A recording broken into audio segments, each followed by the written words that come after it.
host of the Source of Inkwell live on KUAW, Knowledge, Understanding, and Wisdom. I am live at Billybee's Restaurant here in Raytown, Missouri, with Mr. Demonte Rochester, who is running for Alderman for Raytown, Missouri, Ward 1. So right now he's in a candidate forum, and he will be bouncing back and forth between this interview and that interview. So I want to give you a good look at this brother working. I think that we have a pretty good police department. I think our he is hard at work at the forum, and he will be jumping in and out to speak with me as well as the forum as well too. All right, yeah. So that's one step. It's also looking at what are the resources and partnerships we can form across the community, whether it's in Jackson County or surrounding areas.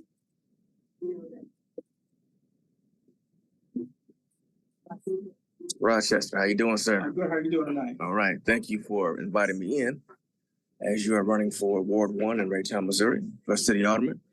First off, give an introduction of who you are. My name is Demonte Rochester. I'm born and raised in Kansas City, Missouri. Went to Kansas City, Missouri schools, and then went on to the University of Missouri, Columbia. Graduated with a political science degree. Came back home and got an internship working for then Mary Cleaver. And then most of my community service took off by working for then Mary Cleaver. And put me in a position to be where I am today. Okay, thank you. And what got you interested in running for Alderman in Raytown, Missouri? What got me running for Alderman in Raytown, Missouri is the fact that Raytown is steady changing, and about us changing and more African Americans is moving into the city. I feel like they needed to have someone that in leadership that look like them, that can represent them and give them much needed information to bring back to them. That gave me a great point, because I've seen, since I've been living in Raytown, a large influx of African Americans coming into Raytown. African Americans are being more involved in the school system, politics, small business. So it's great to have someone who looks like us representing us on that panel. Yes, and that's one of the reasons why I wanted to run. And then I'm looking at the research. I will be the first African American male to have this seat, and I will be the first African American male to sit on the board of Alderman. So it's a win-win in both situations. It's also historical too. Definitely. Especially with the climate that's been going on as well too. So what's your platform? My platform is infrastructure, public safety, and build on city services. And I'm glad you said infrastructure, because there were a couple of taxes that went out. A couple of tax increases that went out in regards to fixing the roads and other items here in Raytown. It didn't pass. Well, our sewer bonds did pass, but right. The infrastructure bill failed by 59 votes. Mm-hmm. And so now we're hoping that the 3% tax on the marijuana will help go to a general fund and will help us pass this tax instead of putting it back on the ballot for a vote. Okay. Now we got this brother in action right now. Okay, Demonte, did you hear the question? Yes, I did. I agree with everybody else pretty much on the panel that public safety is a huge concern in our community. I've been hearing this a lot on the campaign trail, and I believe that once we can focus on collaborating to get better funding for our police department, which we have a great police department. I love our police department. I love our chief. But I believe we need to do some collaborative efforts to get more funding so we can concentrate on funding our police department more, so that we can concentrate on traffic violations and crime alone. So that will help build our city. Otherwise, I think that we have a great police department. We just need to focus on the resources that we have in hand and try to increase those funding so we can make a better police department. Thank you. Jason Smith.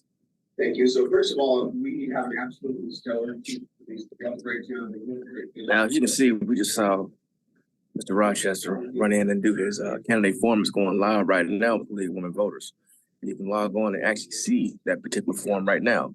As you can see, my brother is multitasking. He's doing this interview and this forum as well too. Now, how important is it for a city alderman to be able to multitask?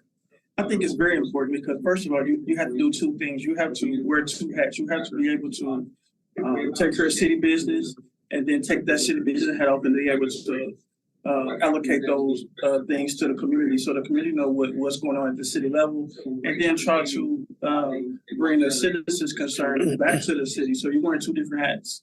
Yeah, you're right, because like your life is in a fishbowl, and people are going to want to see you in different facets and different pieces.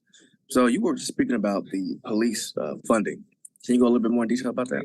Yeah, so right now, across America is a shortage of police officers. I believe that if we can collaborate with Kansas, Missouri, the Summit, Independence, and see what they're doing to attract their officers and bring those resources back to Raytown, I think that would help us out. I believe that we don't have any current alderman that is resourceful enough to collaborate with those other municipalities so they can bring those funds back to Raytown so that we can be more of a healthier unit.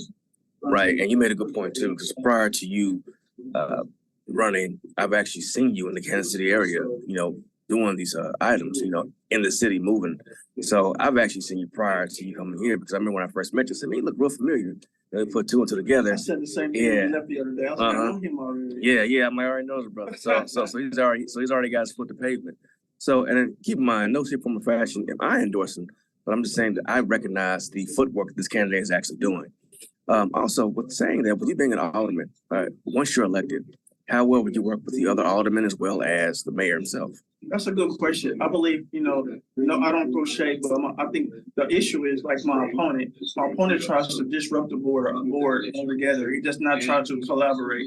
And I think that's a good question because, I mean, if you go around town as much as I have lately and see the mayor going to different events by himself and don't see the alderman, that's another reason why I decided to run. I asked the mayor, like, why are you out here by yourself? Where's the alderman at? I said, because in Kansas City, the mayor and city council are always together in attack, and you see that unity. You don't see that here. And so that's one thing that I definitely want to change. And so when you see the mayor, you will see at least some of the aldermen there so they can see that leadership is together. Leadership is doing what they need to do together. And that's surprised the city. Like they are changing. They are trying to do what's right for the citizens of Raytown. You're right, because Mayor Mike McDonough is always in establishments. I mean, I met him out and about as well too. He's a real good guy. Now, you mentioned your opponent. Who are you running against? My opponent's name is Greg Walters. He's been off and on the Board of Alderman for 30-some years, and I believe time is out. It's time for fresh ideas. It's time for a person like me who can collaborate with Kansas City, Independence, whatever, and bring those additional resources back to Raytown and move us to the 21st century. Everything here in Raytown is outdated. I mean, ordinances, taxes, all these things are outdated, and it's time to move us up to the 21st century where we can be updated and be in line with other cities. Excellent. Because you made a good point. Because Raytown is a small progressive town. It's wanting to move up, but it's held back by these older values. What life can you inject into the board to invigorate the city? I mean, I think I would bring a fresher, brighter life to the board alderman, because I mean, we look at it, everybody on the board alderman now is in their 70s and 80s. Time is out for that. It's time for fresh ideas, brighter ideas, things that can move our city into the 21st century, things that would help Mayor McDonough carry a brighter vision to the 21st century to give Raytown a fresher ride. I mean, we're not bad, but we still need to be caught up to other municipalities. Okay. Now, there's one thing I wanted to run by you. In politics, there's good politics and there's dirty politics. If it's okay, it was tipped to me by a supporter of yours. There's been some mudslinging going on towards your campaign. Can you talk about that a little bit? Yeah, so a couple weeks ago, maybe a few weeks ago now, there was a person that's along with my opponent. They sent a Google response in on our restaurant account, me and my wife restaurant. By the way, we own Bella Bee's Kitchen. And this came in on Bella Bee's Kitchen Google site. And so the person anonymously, of course, did not leave their name. Was trying to smear the restaurant, saying that I was a bad owner. The restaurant is horrible. Don't try the food. And I will be a bad alderman. I tried to reach out to this individual to set up a meeting. Never wouldn't want to meet with me, but still defile my character without trying to get to know who I am as a person. Well, first off, I will say that I've actually been to the establishment. When I walked in, there were individuals coming in, sitting down and eating. There were people walking in. When I was walking in, eager to be seated. As soon as I walked in, I saw Mr. Rochester and his family greeting everyone in respect. I saw food that looked delectable flying out of the kitchen. Also, so whatever that was stated, I can actually attest that it was false based on what I saw. Matter of fact, there's people where I work that is eager to try the food here because you have flyers and you have advertisement for your restaurant. And my staff, my school building is like, yeah, we want to come try this food. So whatever the individual did say, it is false because I can attest to that. And if the individual is watching, KUAW would love to sit down and have a mediation between the two. Because when you have smear tactics like this, that's not good for the progression of a candidacy. Now, my another question I have in regards to that, you said that the person is aligned with your opponent. Do you think that your opponent had something to do with this, or this person acting in the name of? So my opponent did have something to do with it. Of course, a lot of people don't know my opponent is very racist. Everything that he aligns with are racist tactics. And I believe this was a racist tactic to smear my campaign, basically. Okay. And they didn't know how to separate politics from business. Yeah, so now with it being an attack of race, was this brought out to powers that be over the election that this person that your opponent is smearing you with racist tactics? Now, it has not been brought up to powers that be because, like I said, the person did it anonymously, and we can't, verify. Okay. But we all know it's association with my opponent. Of course. Now, we're saying that with you being an African American male on a predominantly white board, do you feel that you will face? Of course, you're going to face some difficulty. What difficulties do you feel that you will face, and how can you go through breaking those barriers? I don't feel like I will face any difficulty because all right, here it comes. Okay. Sorry, guys, I'm doing two things at once. Sorry. Can you repeat that question for me? Yeah, how do you receive your news and updates about what's happening in Raytown? And what city or civic organizations are you part of? Okay, so I am a part of the Raytown Main Street Association. I also sit on the Board of Zoning and Adjustments Committee. I just recently, as of today, did an application to become a member of the Raytown Rotary Club. So I feel like I'm very vested and very connected to the Raytown community in so many different ways. I also very much attend all of the Raytown Alderman meetings to be very connected and get the useful information as well as social media as well. Okay, thank you. Jason Stedman, please. Thank you. So. You want to stay right here? Yeah. Okay. Now, I didn't want you doing a track marathon, running back and forth. Now, we spoke of how you said you don't think that you would be facing any barriers.